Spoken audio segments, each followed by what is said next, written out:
Okay, so ہم لوگ دیکھیں گے pilonidal sinus disease. This isn't very high yield, but the word pilo means hair in Latin, and the word nidal means nest. Therefore, this nest emoji. So it's a chronic condition, ٹھیک ہے, which affects the nasal cleft, ٹھیک ہے, the intergluteal region. So where the two sort of buttocks meet, اس کو کہتے ہیں intergluteal region یا nasal cleft.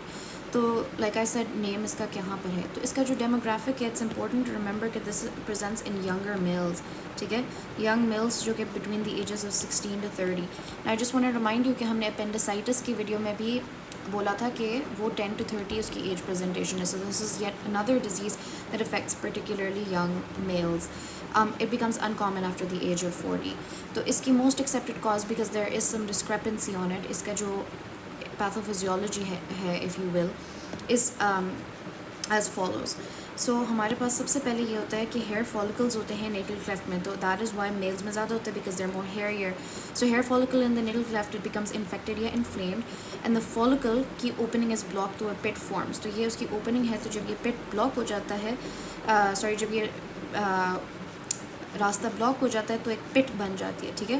اب فورن body reaction کی وجہ سے جو ہے نا ایک ٹریکٹ بن جاتا ہے ٹو بائی پاس, ٹھیک ہے, اور اسکن کی طرف یہ جاتا ہے کیونکہ یہ اوریجنلی بلاکڈ ہوتا ہے, بٹ ایک ٹریکٹ بن جاتا ہے جو کہ کمیونیکیشن پرووائڈ کرتا ہے, which is why this is called sinus, ٹھیک ہے. اور سائنس وی نو از اے بلائنڈڈ پاؤچ, کیونکہ اس سائڈ پہ بند ہے, it's not a fistula, it doesn't have two way communication. اب اس کی وجہ سے کیا ہوتا ہے کہ یہاں پہ چونکہ انفیکشن ہو جاتی ہے تو it can lead to serious bloody اور purulent fluid, and it can even form an abscess اگر بہت زیادہ انفلیمیشن ہو جاتی ہے. Risk factors are Caucasian males with coarse dark hair. Prolong sitting کی وجہ سے ہو سکتا ہے کیونکہ پھر انفیکشن کا رسک بڑھ جاتا ہے. سو ان ٹرک ڈرائیورز اور office workers, increase sweating, friction, obesity اور پور ہائیجین, ٹھیک ہے. It's rare after 40. Family history کی وجہ ہے, یا ڈیپ نیڈل کلیفٹ ہے, تو اس کی وجہ سے اگر ڈیپ نیڈل کلیفٹ ہے کسی پرسن کی اناٹومیکل بلڈ ایسی ہے تو اس کی وجہ سے رسک بڑھ جاتا ہے, بیکاز ہیئر انٹریپمنٹ کا رسک بڑھ جاتا ہے. Then local trauma and recurrent folliculitis in the natal cleft, کہ بار بار فالیکلس اگر ٹریپ ہوتے جاتے ہیں تو دیٹ از اندر ریزن وائی ایسا ہو سکتا ہے, ٹھیک ہے. اچھا, so then the next thing is chronic disease and acute abscess and hair protruding. تو hair protruding from the sinus is a diagnostic clue. تو اگر ہمیں ایک ایسے سمٹمز آ رہے ہیں اور ساتھ میں hair protrusion ہے تو یہ ہمیں ایک کلو دیتا ہے. chronic disease میں ہمارے پاس کیا اسمال مڈ لائن پٹس ہوتے ہیں, نیٹل کلیفٹ میں نظر آتے ہیں, اور ڈسچارج نظر آتے ہیں. پہلے سیریس ڈسچارج ہوتا ہے, پھر بلڈی ہو جاتا ہے, پھر پیورینٹ ہو جاتا ہے, اور ڈسکمفرٹ اور ایچنگ ہوتی ہے. لیکن ایبسس تب ہوتا ہے جب ہمارے پاس پینفل ہو جاتا ہے, سویلنگ ہو جاتی ہے, ریڈ میس بن جاتا ہے سیکروکاکسیجل ایریا میں, اور چونکہ یہ ایک فل ہو جاتا ہے فلوئڈ کی وجہ سے تو یہ ایک فریکچولنٹ میس بن جاتا ہے, اور اس میں ساتھ ایبسس ہے تو فیور, سسٹمک سمٹمز آ سکتے ہیں. ڈی ڈیز میں ہم 2-3 امپورٹنٹ چیزیں دیکھتے ہیں. ایک تو perianal fistula which communicates with the anal canal. Then we have hidradenitis suppurativa. So it's hard to pronounce and this might seem like اوچے, یہ نہیں آئے گا, پر ہمارے مجھے یاد ہے 3rd ایئر میں جو میں نے پہلا دوسرا سرجری کا کیس دیکھا تھا نا, دس واز یہ عجیب سی جو ڈیزیز ہے ہائیڈرا ڈینٹائز سپرٹیوا. اور یہ بیسکلی ایک اسکن کنڈیشن ہوتی ہے جس میں بار بار کرونک ریکرنٹ انفلیمیشن ہوتی ہے ان جگہوں کی جہاں پہ ایپوکرائن گلینڈز ہوتے ہیں, جیسے آرم پٹس ہیں, گروئن ہے, اور پیرینیم ہے, ٹھیک ہے. پھر ڈرموئڈ سسٹ ہو سکتا ہے, فرنکل کاربنکل ہو سکتا ہے, ٹھیک ہے. اینڈ لو pilonidal disease has to be distinguished by perianal disease, ٹھیک ہے. اور اس کے لیے ہم پروکٹوسکوپی اور MRI یوز کرتے ہیں فار کنفرمیشن, کیونکہ پائلونائڈل سائنس تو اوپر بھی تھوڑا سا ہو سکتا ہے. جو اینل ڈیزیز ہے وہ اینس کے ساتھ ایک فسٹولا کمیونیکیٹنگ بن جاتی ہے, ٹھیک ہے. آگے میں اس کے ڈفرینشیٹنگ فیکٹرز بتاتی ہوں.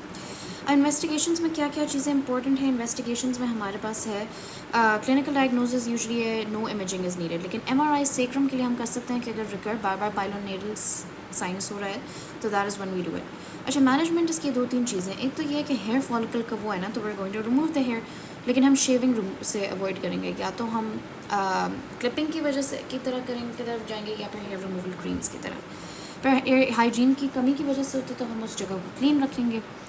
ایسمٹمیٹک کیسز یا پوسٹ آپ انٹروینشن کے لیے کنزرویٹیو مینجمنٹ, ٹھیک ہے. اگر ایبسس ہے تو اس کو ہم آبویسلی ڈرین کریں گے, ٹھیک ہے.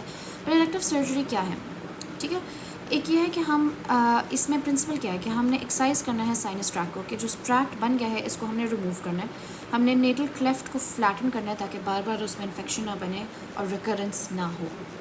تو اس کی 2-3 ٹیکنیکس ہیں. ایکسیجن ہے کہ ہم نے اس کو ایکسرسائز کیا اور ہم نے لے اوپن کر لیا. اس کا کیا مطلب ہے کہ ہم نے اس کو ایکسرسائز کیا اور ہم نے یہ انفیکشن چھوڑ دی. اب جو یہاں پہ اسکن اور یہاں پہ نیٹل کلیفٹ میں جگہ ہے، we could have brought it together and heal by primary intention, but we don't do that. Instead we keep it open, اور پھر اس کی وجہ سے جو ہے نا خود بخود ٹیشو اس کے اندر بھر جاتا ہے تو ریکرنس کا ریٹ لو ہو جاتا ہے. ٹھیک ہے، لیکن اس میں ہیلنگ ٹائم لانگر کیونکہ ہم نے اس کو خود سے جوڑا نہیں ہے.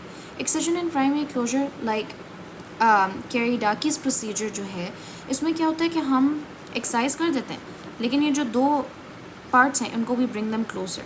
یا پھر یہ ہو سکتا ہے کہ ہم فلیپ بیچ میں ڈال دیں، ٹھیک ہے، یا پھر روٹیشن فلیپ ڈال سکیں جو کہ ڈائمنڈ شیپڈ ہوتا ہے. پھر اس کے بعد اینڈوسکوپک پائلونائڈل سائنس ٹریٹمنٹ ایک منیملی انویسو طریقہ ہوتا ہے جس میں ہم ٹریکٹ اندر سے کاٹرائز کر دیتے ہیں. ٹھیک ہے، اب ہم اس میں پریونشن کیسے کرتے ہیں ریکرنس کی، کہ ہم ہیئر فری کر دیتے ہیں، پرولونگ سیٹنگ اوائڈ کرتے ہیں، انوائڈ ہائیجین اینڈ ویٹ ریڈکشن. اب پائلونائڈل ورسز پائنل میں کیا ڈفرینس ہے کہ یہ نیٹل لیفٹ ہیئر فالکل سے اوریجنیٹ کرتے ہیں اور یہ اینل گلینڈ کی انفیکشن کی وجہ سے ہو سکتا ہے. جو ٹریک کمیونیکیشن یہ اسکن اونلی ہے because it's a sinus one way ہے. اس میں اینل کنال کے ساتھ کمیونیکیشن ہے. کیا یہ فسچولا ہے؟ کامن لوکیشن یہ سیکروکوکسیجیل ہو سکتا ہے، یہ پیری اینل ہوتا ہے. یہ ایم آر آئی سیکرم ہوتا ہے اور پروکٹوسکوپی اس کے لیے ہوتا ہے. ایم آر آئی سیکرم اگر ریکرنٹ ہے، پروکٹوسکوپی از دا فرسٹ لائن انویسٹیگیشن. اس میں ہم ایم آر آئی پیلوس کر سکتے ہیں اینڈ ایگزامینیشن انڈر اینستھیزیا.